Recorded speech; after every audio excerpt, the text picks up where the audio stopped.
என் வாக்கு என் உரிமை அப்படிங்கிற முதல் தலைமுறை வாக்குகளை செலுத்த வேண்டும் அப்படிங்கிற விழிப்புணர்வு நிகழ்ச்சி நியூஸ் 18 சார்பில் முன்னெடுக்கப்பட்டிருக்கிறது. இதுல மாநில தலைமை தேர்தல் அதிகாரி நம்மோடு இணைந்திருக்கிறார். சார் வணக்கம் சார். மிக முக்கியமான ஒரு நிகழ்ச்சி, நீங்களும் பல சிறப்பு கருத்துக்களை தெரிவிச்சிருக்கிறீங்க. எப்படி இருக்கு சார் இந்த முக்கியமான தருணம்? இது ஒரு ரொம்ப நல்ல ஒரு பாராட்டுக்குரிய ஒரு நியூ இனிஷியேட்டிவ். நம்ம இதுல நீங்க 40 பார்லிமெண்டரி கான்ஸ்டிடியூன்சிக்கு அங்கே இருக்கிற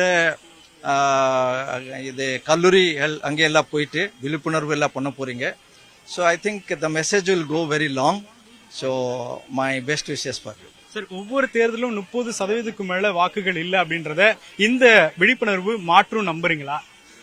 எஸ், இது மாதிரி நம்ம இந்த ஆக்டிவிட்டிஸ் எல்லாம் பண்ணும்போது கண்டிப்பா அதுல ஒரு மாற்றம் வரும். இப்போ நீங்க பார்த்தா நேஷனல் லெவல்ல நமக்கு 67% ஓட்டிங் இருந்தா கூட தமிழ்நாடுல ஆல்மோஸ்ட் 73% நமக்கு ஓட்டிங் இருக்கிறது. நம்ம 100% ஓட்டிங் வரணும், அதை எதிர்பார்க்கிறோம். So will try to achieve this. குறிப்பா தமிழ்நாடு இந்த தேர்தலுக்கு எந்த அளவுக்கு தயாராக இருக்கிறது?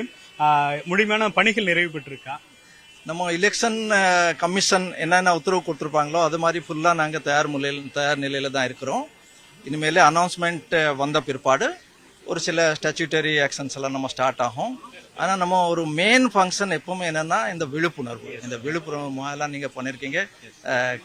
கண்டிப்பா இது ஒரு பாராட்டுக்குரிய விஷயம் தான். மிக்க நன்றி சார். தொடர்ச்சியாக தமிழ்நாடு எடுக்கக்கூடிய பல குறிப்பாக தமிழ்நாடு அரசினுடைய இந்த வாக்குகளை செலுத்த வேண்டும் என்ற அந்த பல நிகழ்ச்சிகளை நியூஸ் 18 உறுதுணையாக இருக்கிறது. அந்த வகையில் தற்பொழுது நம்மளுடைய சார்பாக பல நிகழ்ச்சிகள் நடைபெற்று வருகிறது. தொடர்ந்து பேசலாம்.